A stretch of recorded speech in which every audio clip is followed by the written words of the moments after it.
The real nigga himself, Mike Perry. Like, those tattoos don't go anywhere. You have them for the rest of your life. I respect everyone, but the new era gonna start. Hey everyone, welcome back to Inside the Cage, where we bring you the latest and exciting updates of UFC. First, hit that subscribe button if you haven't already. Jon Jones throws shade by calling Mike Perry platinum over Adesanya. You won't believe the latest buzz in the UFC. Jon Jones might just get a not-so-friendly call from Israel Adesanya pretty soon. Remember when Duplessis hinted that he'd become Africa's first UFC world champion? Well, that lit a fire under the last stylebender and even caught the attention of past and present African champs like Kamaru Usman. Fast forward to UFC 290, where Duplessis lands a knockout against Robert Whittaker. And guess what? Adesanya jumps into the octagon for a stare-down that has more than a little tension. Recently, Jon Jones said in a podcast, The real nigga himself, Mike Perry. Mike Perry. I knew he would say Perry. I knew he would say Perry. However, Jon Jones was just playing around in the middle of all this Adesanya and Duplessis drama. Real, recognize real, shout out to the GOAT at Johnny Bones, Perry responded while sharing the video clip. Originally, we were all set for Adesanya to defend his middleweight title against Duplessis at UFC 293, scheduled for September 9th. But you know how it goes. Still Knox needed a bit more time. So in walks Sean Strickland, snagging his shot at the title. And wait, there's more. Jon Jones is active for the return against none other than Stipe Miocic in November. And yes, it's all going down at UFC 295 in Madison Square Garden. No doubt the stakes are high, right? Daniel Cormier mocks Sean O'Malley's champ tattoo with laughter. At UFC 292, Sean O'Malley, or Sugar as we know him, made a remarkable return to the cage. He got a shot at the bantamweight champ Aljamain Sterling. Now Sterling was looking all set for his fourth title defense after taking down Henry Cejudo in May. But guess what? O'Malley pulled off this jaw-dropping second-round knockout, and with Daniel Cormier and the gang on commentary, it felt like his crowning moment, you know? But wait, here comes the twist. Just a few days later, Sean celebrates his victory by getting champ tattooed right on the side of his face. Well, Daniel Cormier is not exactly on board with that ink. He was chatting about it on his podcast with Ryan Clark. Like, those tattoos don't go anywhere. You have them for the rest of your life. So when you're 70 years old, you got a sugar with a champion on the top of your eyelid. So no, I tap out, man. Look. He continued, the kids probably love it because the kids love everything that Sean O'Malley does. But as a 45, how old am I? 44, 45-year-old man? Out on him winning that championship belt and then tattooing it on his forehead. We all know who you are. We know you're Sean O'Malley, the Sugar Show and the champion.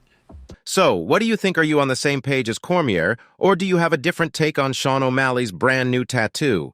Israel Adesanya asserts P4P challenge over Alex Volkanovski and Jon Jones. Well, Israel Adesanya isn't one to hold back. According to him, when it comes to the pound-for-pound throne, he's got it locked down, and that includes a firm no to Jon Jones and Alexander Volkanovski taking that spot. The last stylebender is all geared up for his upcoming match against the controversial Sean Strickland at UFC 293 in Sydney. Impressive! This fight is Adesanya's shot at defending his middleweight crown for the 6th time. In the case of Jon Jones, he is holding down the no-da-da 1 pound-for-pound spot. But let me be real. Who cares about his achievement while Adesanya just wants to prove himself as one of the all-time best in that department? I never check the rankings, I just scroll past that. I know that I'm the best. Why would you give a F about someone's opinion about you? I am the best, Adesanya told Stake. You need to be player one in your own life. People should see themselves as player one. When it's all said and done, they still might have me as num 10 on the list, but I wouldn't give a S. Those who love me and appreciate my art and how I express myself with my art and in life can enjoy the things I've left behind. The whole pound-for-pound discussion in the fight world is like stepping into a lion's den, isn't it? Sorry, can't forget Jones and Volk, wrote one fan on Twitter. Lots of love, what? Replied a second. That's ridiculous, said a third. Whereas Adesanya gives his opinion about Strickland. He's an idiot. Adesanya told MMAfighting.com, I'm not going to lose to an idiot. He says he's not going to lose to a guy who JS off to cartoons or paints his nails. Well, I'm going to paint my nails for that fight, and I'm going to knock him out with my painted nails. Adesanya continued, I don't like the way he conducts himself. Even his sparring footage will pop up in my feed sometimes, and I'm just like, what the F? Who does that? He's a gym hero. He's just an idiot, and he's not the kind of person I associate myself with, and also he's Fugazi. Now, everyone's got their favorites and their takes on who should be at the top. It's like a massive debate party with everyone pulling for their fighter of choice. Trust me, the passion in the fight community is something else. Guys, if you're enjoying the video, we'd love your support. Just hit that subscribe button to motivate us to bring you more exciting content. Carlos Prates is thrilled about Dana White's comparison to young Anderson Silva. Here, Dana White gave his opinion about Carlos Prates. Yes, you heard that right. Now, he must be on cloud 9 after hearing what Dana White had to say about him. You know, Prates goes on a roll, bags his 7th consecutive win, and seals the deal with a round 2 TKO against Mitch Ramirez at Dana White's Contender Series 60. And then boom, Dana White himself jumps in with some serious praise, comparing Prates to his idol, Anderson Silva during his prime. I mean, seriously, it is the ultimate compliment, right? I was really happy when I heard about that because I have 3 idols, is the right word? Yes. In MMA, and Anderson, of course, is one of them. Actually, before the fight, I was looking fight of Anderson Silva, Adesanya, because I'm striking. I like to watch them, what they like to do, and I like to get some energy, yeah. However, Carlos Prates pulled off one of the best stops of the entire season. He had Mitch Ramirez looking like he'd just seen a ghost with that stunning walk-off finish. You know, the kind that leaves everyone's jaws on the floor. The new welterweight star is right here, mark my words. I tell Dana the same thing. I respect everyone, but the new era going to start. Later on, Prates soaked all the admiration just like his dream come true. So yeah, just goes to show that hard work and dedication can pay off in this wild world of MMA. Charles Oliveira opts for respect before UFC 294 rematch with Makhachev. In the last, Charles Oliveira is taking a whole new approach to his rematch with Islam Makhachev, and it's got everyone's attention.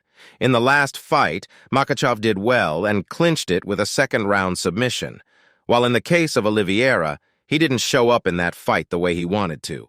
And here's the twist. Oliveira doing for the rematch at UFC 294? No trash talk at all. Yep, you heard it right. Surprisingly, he's going in with a whole new mindset, leaving the chatter behind. That's the only fight I talked crap, the fight against Islam, Charles Oliveira said on MMA Fighting's Trocacao Franca podcast. I made a mistake. I won't make that mistake again. We can only make mistakes once in life. When you make a mistake once, you can't do it a second time, otherwise you'll go down nonstop. I won't do it again. If you look at all of my fights, you'll see that night I didn't fight 10% of what I can do. Not a hater, not an analyst that is constantly saying crap, but people that understand fighting. If you watch everything I've said for all my fights, the only one where I've gone outside my norm a little bit and said some things, talked some crap, was the one against Islam, and I won't make that mistake again, Oliveira added. Now it's really interesting to hear what Charles Oliveira is thinking. He's got this strong belief that if he sticks to his usual fighting style, he's bound for success. We want to make history, Oliveira said. Islam is very tough, deserves all respect in the world. He's evolving immensely, but I have a dream. I want to become a champion again. I want to continue making history, showing the kids from the favela that if you truly believe in something, you can win in life. We're here to break records. Just imagine if Charles Oliveira manages to snag that win against Makhachev at UFC 294 in Abu Dhabi. Can you imagine the rush of emotions and accomplishment he'd feel? And if he pulls off the victory, he's hoping to have his next fight right there in his homeland, Brazil. Now let's see if Oliveira's got that Brazilian energy backing him up for his next step. All right, guys, that's all for today. Don't forget to like and subscribe to our channel. See you at the next one. Until then, goodbye.